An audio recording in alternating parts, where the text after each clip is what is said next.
in the course of the morning walk, I'd have to say that in my mind throughout the walk, I was scheming, how is it that I could get up front? That's all I could think about. And I'd be constantly scheming how to maneuver myself in a situation where I could, get there and say something maybe, because I felt that I'd never get this opportunity again. I really strongly felt that. In the course of the walk, there was one devotee that was asking Prabhupada a lot of questions, and very intimate questions of Radha and Krishna pastimes and the gopis. Prabhupada answered, but it wasn't very exciting. It wasn't enlivening. Prabhupada, he would answer the question, but then he wouldn't say much. And he would just, continue chanting his japa. And this devotee was very persistent in his questioning.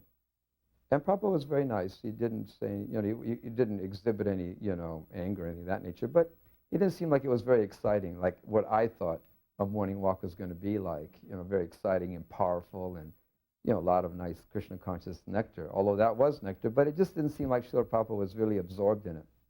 So the morning walk that day wasn't very far. It wasn't a very long distance that Prabhupada walked. It was like maybe a big parking lot, I believe, if I can recall properly.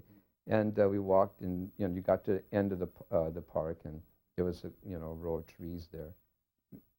Turned around, then kind of came back. So we came to that particular point to turn around, and I became very, very nervous because I thought I only had so much time left to be able to approach Srila Prabhupada and say something.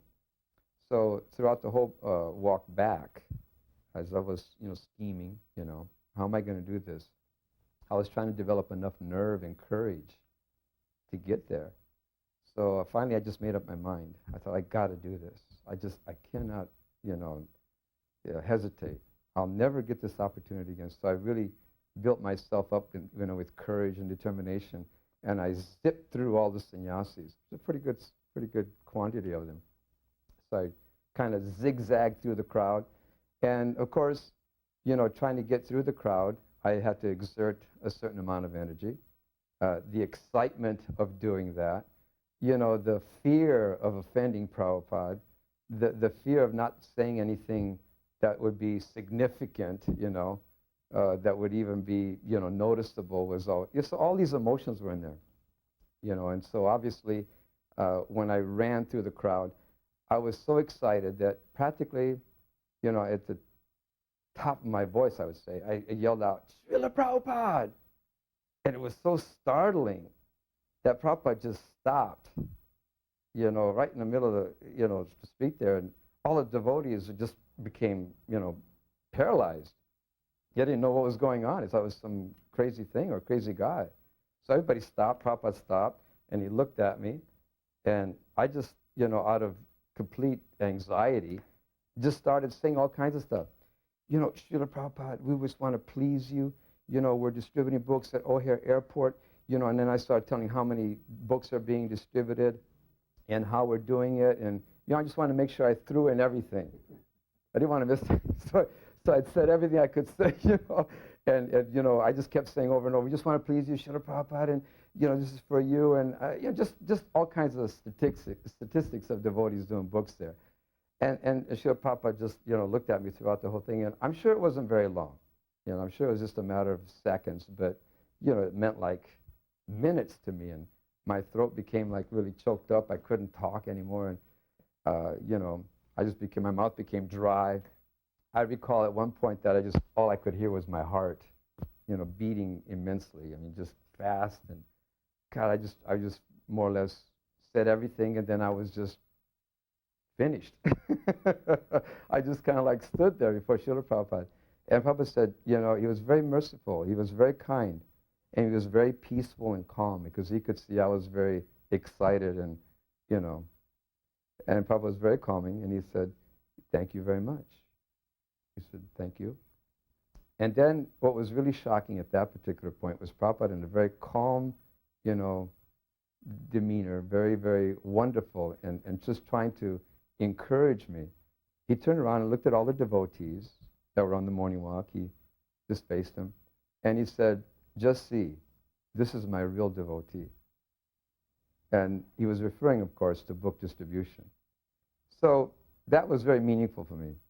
I think on that particular day, I didn't realize at that particular time what that was because I was just overwhelmed with so many emotions.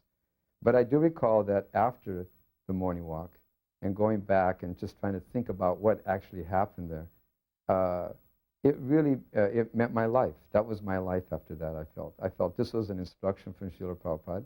It was to me, I felt, although I'm sure he was referring to more than just me, but I felt that it was something that Srila Prabhupada was telling me, and it meant everything for me. So even up to this point, so many years later, I consider that to be the most important, instruction or event in my life in Krishna consciousness. I appreciated Prabhupada's strength, that,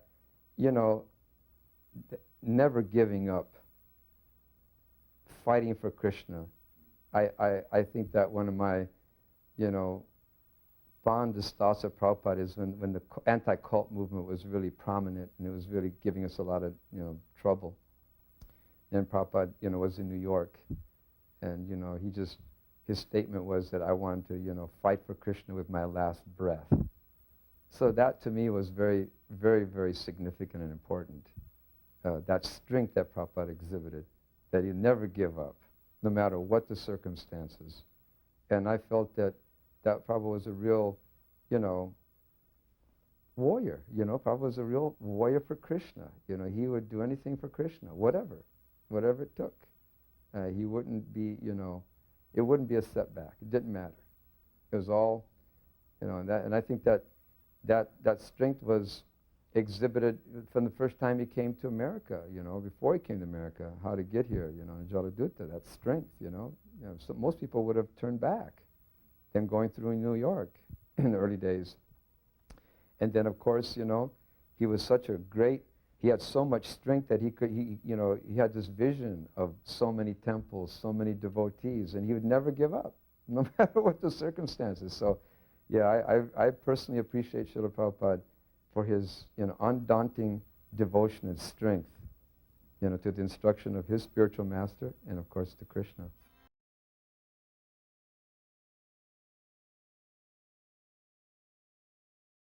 Je anilo